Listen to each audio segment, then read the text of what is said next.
나의 지성소에 들어가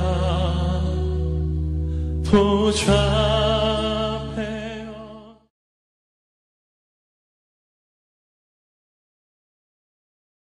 할렐루야.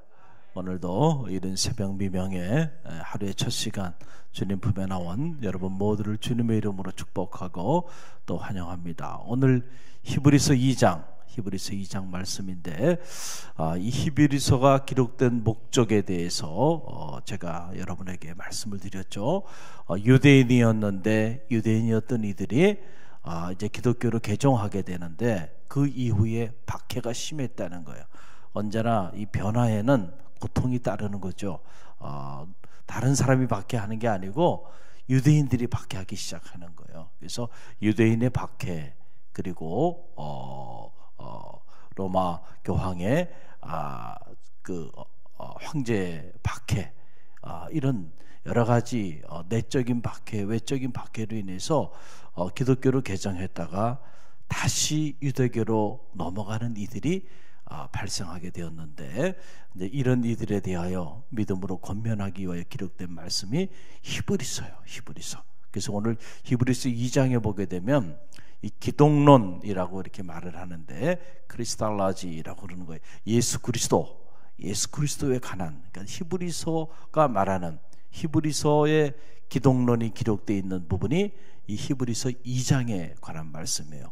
우리가 예수 그리스도, 주님이 어떤 분인가를 분명하게 아는 것이 중요하죠. 히브리서 2장이 우리에게 분명한 구원론에 관련된, 특별히 예수 그리스도에 관련된 그런 메시지를 선포하고 있습니다. 히브리서 안에 보게 되면 인간이 천사보다 조금 못한 존재로 이렇게 기록이 되어 있어요. 기독교 경전 전체를 보면 예수님께서 재림하시기 이전까지 우리는 천사보다는 못한 존재입니다. 그런데 예수님 재림하시고 그 이후에 우리가 영광 중에서 주님을 영접하고 그 영광의 자리에 이르게 될 때는 우리가 천사를 통치하는, 천사보다 더 높은 지위를 회복하게 되는데, 그 전까지는 우리는 천사보다 부족한 존재예요. 그래서 이 히브리서 2장에 보게 되면 천사보다 조금 못하게 하셨으니, 사람에 대한 얘기가 나와요. 인자라는 말은 son of man, 인간의 아들에 대한 얘기인데, 이것은 다른 사람을 칭하는 게 아니고 히브리서 2장이 말하는 인자는 바로 예수 그리스도를 말하는 거예요. 인간의 몸을 입으시고 이 땅에 오신 주님, 그 주님을 가르쳐서 한 말씀인데, 그 주님에 관련된 말씀들이 이제 쭉 나오는데, 제가 몇 가지 나눠서 잠시 말씀을 묵상하길 원합니다. 주님의 구원의 사역은 주님의 순환을 통해서 이루어졌다는 거예요. 뭘 통해서 이루어져요?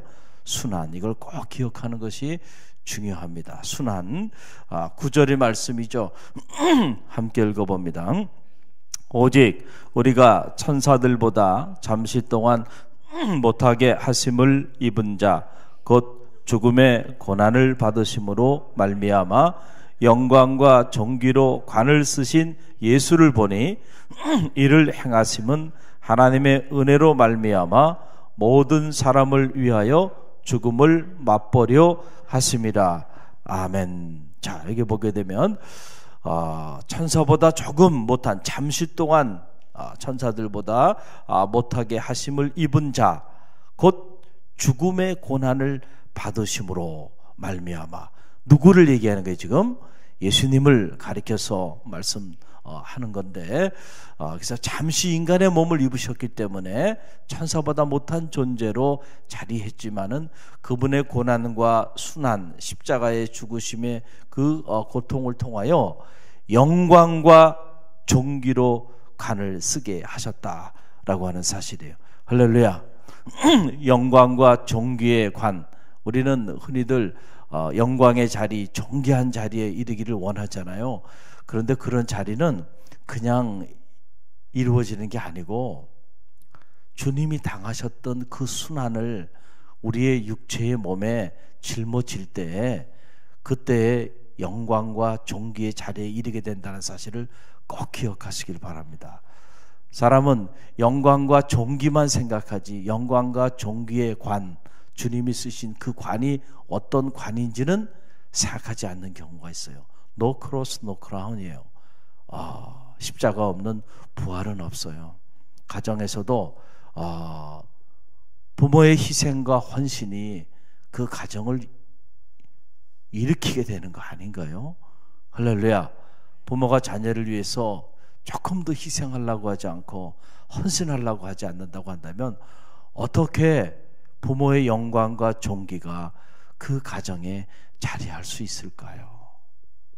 만약에 성도가 주님의 피로 값주고 사신 교회를 위하여 조금 더 헌신하고 희생하려고 하지 않는다면 어떻게 하나님의 영광과 존귀가 성도의 삶의 자리 가운데 임할 수 있을까요?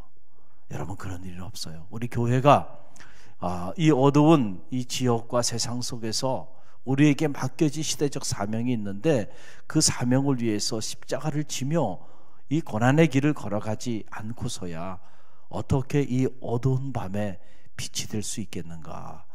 어떻게 세상에 너희가 소금이 되고 세상에 빛이 될 수 있겠는가?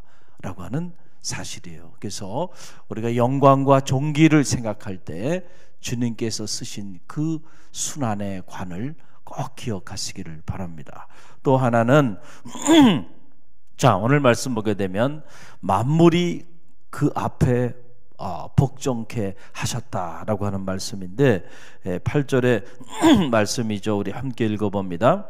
만물을 그 발 아래 복종하게 하셨느니라 하였으니 만물로 그에게 복종하게 하셨은즉 복종하지 않은 것이 하나도 없어야 하겠으나 지금 우리가 만물이 아직 그에게 복종하고 있는 것을 보지 못하고, 그랬어요. 아직은 만물이 그에게 복종하지 못한 것을 보지 못했지만은 그러나 만물이 그 앞에 지금 복종한 것을 우리는 보고 있죠. 할렐루야. 여러분, 빌립보서 2장 5절로 8절 말씀 보게 되면 너희는 이 마음을 품으라. 곧 그리스도의 마음이니 그는 하나님의 본체시지만은 그러나 동등됨을 취할 것으로 여기지 아니하시고 어떻게 하셨어요? 인간의 몸을 입으시고 종의 형체를 가지셔서 자기를 낮추시고 죽기까지 복종하셨으니 그 십자가에 죽으심이라. 할렐루야. 이 사건으로 인해서 하나님께서 모든 이름 위에 뛰어난 이름이 되게 하시고 모든 이름이 그 발 앞에 무릎을 꿇게 하셨다. 할렐루야. 이건 무슨 얘기냐면 예수님께서 하나님의 뜻을 따라 철저히 하나님의 뜻에 순복했을 때, 철저히 하나님의 뜻에 복종했을 때 하나님께서 그로 하여금 모든 만물이 그의 이름 아래 무릎을 꿇게 하셨다는 거예요. 여기에 놀라운 기독교의 리더십이 나오는 거예요. 여러분, 우리가 흔히들 리더십 얘기하는데 사실은 리더십이 아니고 팔로우십을 얘기해야 되는 거예요. 예수님은 리더가 되고 최고가 되고자 몸부림치신 분이 아니에요. 예수님은 그저 하나님의 뜻에 철저히 처음부터 끝까지 팔로워로 순종하신 거죠. 내 뜻대로 마옵시고 아버지 뜻대로 되기를 원하나이다. 마지막 십자가의 그 고난의 길을 걸어가실 때도 떨어지는 땀방울이 핏방울이 될 정도로 사력을 다하는 기도를 하심으로 자기 뜻을 내려놓고 누구의 뜻을 쫓았어요? 아버지의 뜻을 쫓았습니다. 철저히 복종한 거예요. 그랬을 때 하나님께서 그를 높여주시는데 모든 이름이 뛰어난 이름이 되게 하시고 모든 만물이 그 발 앞에 무릎을 꿇게 하셨다. 그러니까 우리 그리스도인들이 어떤 길을 걸어가야 될까요? 우리도 철저히 주님의 말씀에 복종하는 그런 삶을 우리가 살면 내 뜻 내려놓고 이제는 주님의 뜻을 따라 살아가는 그런 삶, 그게 그리스도인의 삶이죠. 우리가 그런 삶을 살아갈 때에 그때 우리도 모르는 사이에 내가 주님의 뜻을 따라서 주님의 뜻에 순복하며 철저히 복종하며 그렇게 내가 살았더니 돌아보고 나니까 하나님께서 모든 이름 위에 뛰어난 이름이 되게 하시고, 할렐루야, 가문을 축복하시고 가정을 축복하시고 삶을 축복하셔서 정말 큰 민족을 이루게 하시고 이름이 창대케 하시고 복의 근원이 되게 하는 그런 놀라운 역사를 이루어 주시는 것이죠. 할렐루야. 그래서 우리는 늘 믿음의 길을 걸어가면서 세상 사람들은 여론이 중요합니다. 여론. 그래서 아침에 일어나면 가장 먼저 보는 게 신문을 보는 거예요. 신문을 쫙 펴. 사람들의 여론이 어디로 가는가, 그 여론에 따라 움직이는 거예요. 세상에 정치하는 사람들도 또 세상에서 이런저런 리더의 자리에 있는 사람들이 하는 일은 항상 여론을 살피는 일이에요. 그 여론에 따라 움직여야 되기 때문에. 그런데 우리는 그 여론을 따라 살아가는 사람들이 아니고 뭘 따라 살아가는 사람이에요? 하나님의 뜻을 따라 살아가는 사람. 할렐루야. 우리의 신앙은 인본주의적인 신앙이 아니고요, 신본주의적인 신앙을 갖는 거잖아요. 그래서 여러분들이 이 새벽에 신문을 펼쳐보거나 뉴스를 보지 아니하고 주님의 몸된 교회에 나와서 말씀 하나님의 뜻을 성찰하잖아요. 할렐루야. 그리고 그걸 붙잡고 오늘도 이 말씀대로 승리하는 삶을 살기를 결단하며 나가는 거잖아요. 우리는 다르게 사는 사람들이에요. 여러분 꼭 기억하시고 오늘 여러분을 향한 하나님의 뜻이 무엇인지를 분별하고 그 하나님의 뜻을 따라 순복하며 나가보세요. 하나님께서 모든 이름 위에 뛰어난 이름이 되게 해 주실 줄로 믿습니다. 또 하나 예수님의 사역을 보게 되면 이 대제사장적 사역을 하셨다라고 하는 거예요. 이게 그래서 이 17절 말씀이죠. 우리 17절 함께 읽어봅니다. 그러므로 그가 범사의 형제들과 같이 되심이 마땅하도다. 이는 하나님의 일에 자비하고 신실한 대제사장이 되어 백성의 죄를 성량하려 하심이라. 아멘. 자, 예수님께서 이 땅에 오셔서 하신 일 중에 정말 너무너무 존귀한 일이 바로 뭐냐면 그가 대제사장이 되셔서, 그래서 대제사장의 역할은 구약의 어떤 역할이 하나님과 백성들 사이에서 제사를 지냄으로 하나님과 백성들 사이의 죄의 문제를 해결하는 중재자의 역할들을 제사장이 했잖아요. 근데 예수님은 대제사장이 되셨어. 구약의 모든 제사장들을 완성하는 그런 대제사장이 되셔서 우리의 죄를 사하여 주시기 위해서 친히 십자가에 달리시고 당신 자신이 제물이 되셨다. 그래서 죽을 수 없는 그분이 스스로 자기의 존재의 속성을 포기하심으로써 우리를 위하여 가장 고귀한 자기의 존재의 속성을 포기함으로 자기의 모든 것을 내어주셨다. 스스로 제물이 됐어요. 할렐루야. 그 사역을 통해서 우리의 죄를 사하여 주셨다는 거예요. 할렐루야. 자, 이 사실을 여러분들이 꼭 기억하시고 이 사실을 여러분들이 마음에 확신을 가지고 있으면은 어떤 경우에도 여러분의 삶은 흔들리지 않을 수 있어요. 할렐루야. 사업을 행하다가 사업이 망해도, 또 우리가 이렇게 살다가 갑자기 몸이 아파서 큰 질병에 걸리게 돼도, 또 우리 이 땅의 삶이라는 게 터미널이 있는데 이 땅의 삶의 마지막이 우리 앞에 다가와서 하나님 앞에 서게 될 때에도 우리가 이 죄사함에 대한 확신을 가지고 있으면은 흔들리지 않는 거예요. 할렐루야. 나는 부활이요 생명이니 나를 믿는 자는 죽어도 살겠고 살아서 나를 믿는 자는 영원히 죽지 아니하리라. 할렐루야. 이 죄사함의 은혜로 인하여 다시는 죽음을 경험하지 않는 그런 삶이 우리 가운데 시작된 거예요. 육신의 장막은 무너지겠지만 그러나 하늘의 장막을 덧입게 될 것이고 영원한 하나님의 품에 안식하게 될 거예요. 할렐루야. 주님의 이 십자가의 이 고난의 이 대제사장적 사역을 통해서 우리에게 이 영생의 축복을 주셨다는 거예요. 흔들리지 마시고 이 믿음을 가지라는 거죠. 그래서 다시 유대교로 넘어가는 이들에게 예수 그리스도에 대한 이 죄사함의 은혜에 대한 확신을 강하게 심어주고 있는 그런 내용이죠. 그다음 마지막에 보게 되면 예수님께서 이렇게 고난당하심으로 인하여 고난당하는 자들을 위로하시고 스스로 시험당하심으로 시험당하는 자를 위로하고 돌보시는 자가 되었다라고 하는 그런 말씀이 결론 부분에 나와요. 18절 말씀 함께 읽어봅니다. 그가 시험을 받아 고난을 당하였은즉 시험받은 자들을 능히 도우실 수 있느니라. 아멘. 이거를 우리가 헨리 라우엔이라고 하는 기독교 영성가는 상처받은 치유자라고 하는 책을 통해서 상처받은 치유자, 누굴 말하는 걸까요? 예수님을 말하는 거죠. 예수님만큼 상처를 많이 받으신 분이 또 어디 있겠어요? 우리는 흔히들 신앙생활 하면서 목사님 상처받았어요. 우리 교회는 뭐 그런 분들이 거의 없지만 요즘 보면은 이제 그런 분들이 많이 있다는 거예요. 상처받았다 그러는데 상처받을 수 있죠, 우리가. 그런데 한번 생각해 보세요. 예수님만큼 상처받으셨어요? 예수님의 상처가 얼마나 크겠는가 한번 생각해 보세요. 그분이 하나님이고 하나님의 아들이세요.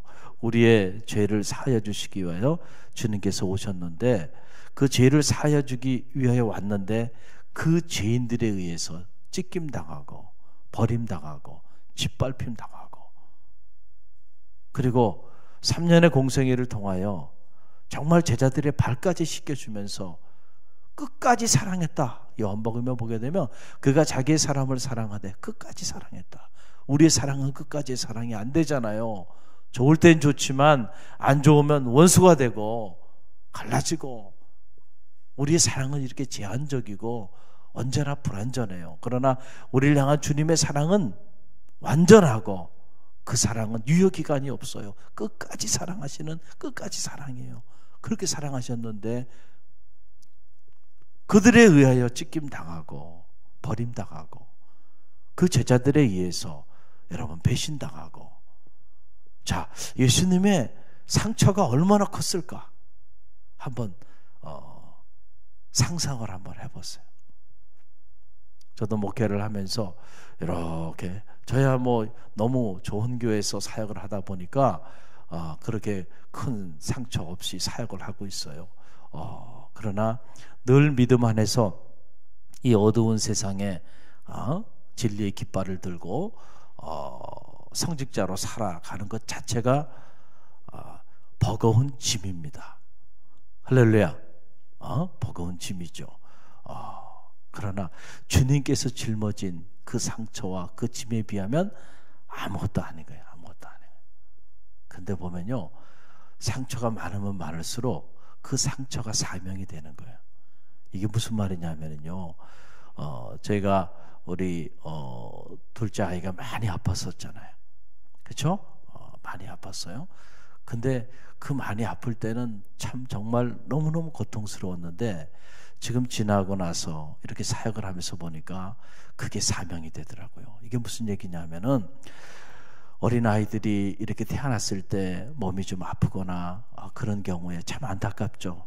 그런 경우에 병원에 제가 신방을 가고 또 가서 말씀을 전하고 위로할 때 다른 게 위로가 되는 게 아니고요, 나도 둘째 아이 낳았을 때 이렇게 어려움이 있었다, 그 얘기만 해도요 위안을 얻더라고요. 할렐루야. 그러니까 우리가 누군가를 위로해 주기 위해서는 사실은 우리가 더 많이 고난을 받아야 돼. 더 많이 상처받는 삶을 살아야 돼. 더 많이 아파야 돼. 그래야죠. 예수님이 우리를 위로해 줄 수 있는 이유가 어디 있나요? 우리보다 더 많이 고난당하시고, 우리보다 더 많이 찢김당하시고, 우리보다 더 많이 고통당하신 분이시니까 그분이 오늘 고난당하고 고통당하는 우리를 위로해 줄 수 있는 거 아닌가요? 할렐루야. 만약에 그분이 고관대작의 아들로 태어나가지고 호의호식하면서 그렇게 사시다 가셨다고 한다면 오늘 가난한 이들에게, 소외당하는 이들에게, 병든 이들에게, 고통 가운데 신음하는 이들에게 주님이 무슨 관계가 있겠냐라고 하는 사실이죠. 그런 면에서 보면요, 우리가 누군가를 위로하고 누군가를 권면하고 누군가의 힘이 되어주기 위해서는 우리가 그 누군가보다 더 많은 고통을 당해야 하고, 더 많은 아픔을 겪어야 하고, 더 많은 순환의 삶의 자리에 우리가 던져져야 한다는 거예요. 그래서 상처받은 치유자, 그가 상처를 받았기 때문에 또 다른 상처받은 자를 치유해 줄 수 있다는 거예요. 이 헨리 라우엔이 그 사실을 보고 이걸 한 권의 책으로 이렇게 기록을 한 거예요. 사랑하는 성도 여러분, 오늘 주님에 대한 말씀 히브리서 2장을 통해서 잠시 묵상하였습니다. 영광과 존귀는 주님의 십자가의 순환을 통해서 이루어지고, 만물이 그 발 앞에 복종하게 된 것은 그가 주님 발 앞에 복종했기 때문이고, 그리고 주님께서 우리 가운데 오신 이유는 우리의 죄를 사하여 주시기 위하여 오셨다. 그래서 그분 자신이 희생 제물이 됐다라고 하는 사실, 또 우리를 위로하고 오늘 고난당하는 자들, 시험에 빠진 자들을 격려하기 위해서 친히 더 큰 고난, 더 큰 시험 가운데 들어가셨다라는 사실을 기억하고요. 오늘도 주님의 삶의 그 한 자락이라도 우리의 삶의 자리 가운데서 살아내는 그러한 그리스도인들이 되기를 주님의 이름으로 간절히 축원드립니다.